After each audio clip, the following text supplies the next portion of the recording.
Hey beautiful souls, welcome back to my channel. So today we are diving into a topic that is pretty tender and complex and often misunderstood. Why some of us remain single even when part of us really longs for connection. So now first, I want to say being single isn't a problem.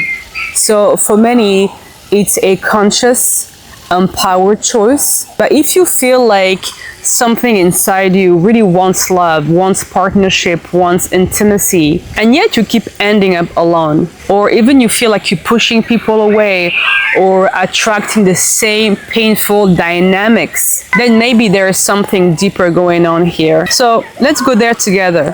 What we don't make conscious ends up running our lives, and especially in relationships. We project our unlived parts onto others, our inner lover, our fears, our unmet needs from childhood.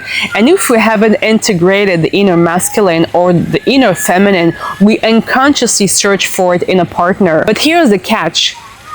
We don't fall in love with people. We fall in love with our own projections. So what keeps us single?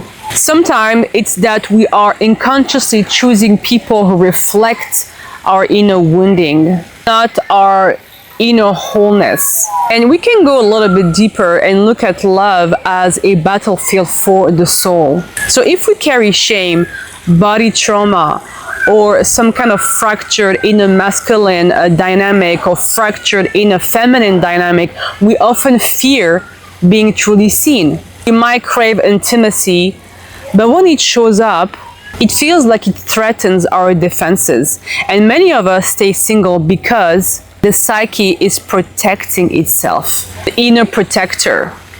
So we might not yet feel safe to be touched emotionally or physically, especially if our early experiences of love in childhood felt violating, inconsistent, or conditional. We all have inner parts, and in the realm of love, these parts often run the show. As I just mentioned, maybe there's a protector part that says, don't get too close or you will get hurt again. Or a part that is exile, that still holds the pain of being abandoned, rejected, or shamed in childhood. And these parts don't hate love. They just fear being hurt again. So the possibility here is that a person could have this tendency to sabotage, to be avoidant, to freeze, or even to cling to a new lover. And that is why healing the mother and the father wound, and even the wounds that is related to siblings, is so essential to actually heal the wounded part of us. We need to build a relationship with this part of us to be able to look at them with compassion, because we were able to look at them with compassion. They don't run the show anymore. And then we can really experience new patterns emerging. And just the fact that we push away and we don't give space for these voices and this wounded part of us to express themselves, they become stronger. They run the show. So let's bring in Bert Hellinger and family constellation. So he showed that what keeps us from love isn't always personal. It's ancestral. And if you're here in this channel, you possibly love family constellations. So maybe here a parent never got to be in a loving relationship, and someone can unconsciously carry the fate. Maybe someone in the family lost a beloved or never recovered from losing a beloved. And so the person, the descendant, can remain single out of loyalty. So in Hellinger's words, out of blind love, we repeat the suffering of those who came before us. And healing in this case means saying, I honor your fate, I honor your story, but I give you back what's yours. I allow myself to choose a new path, and only then love can truly flow.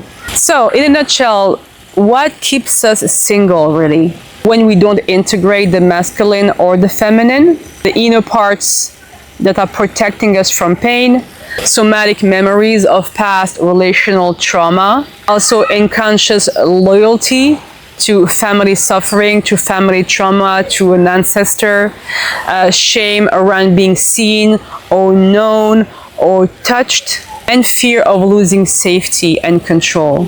So how do we know that we are ready to receive love?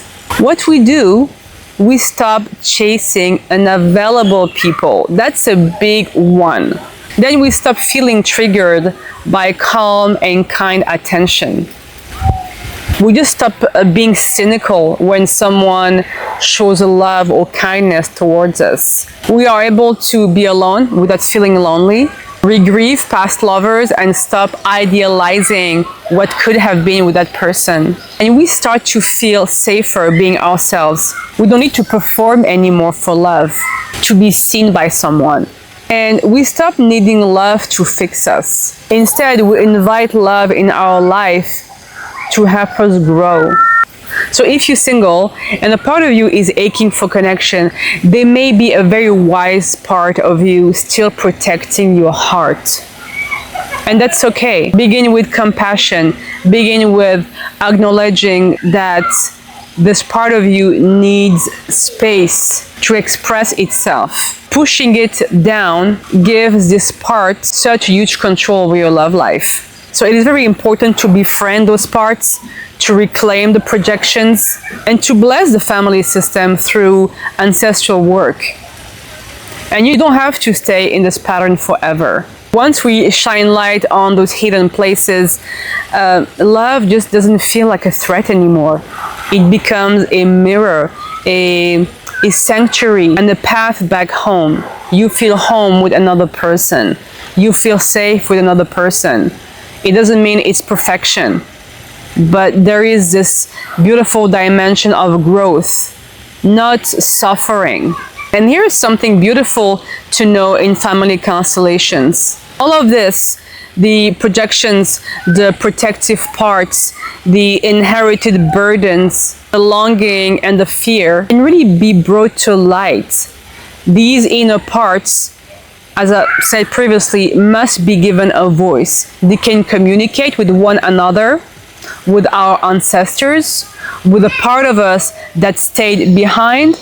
And when we see these dynamics, when we hear these voices in the field, often for the first time, something shifts. And in the sacred space, what tends to happen is the emergence of new possibilities for love, right?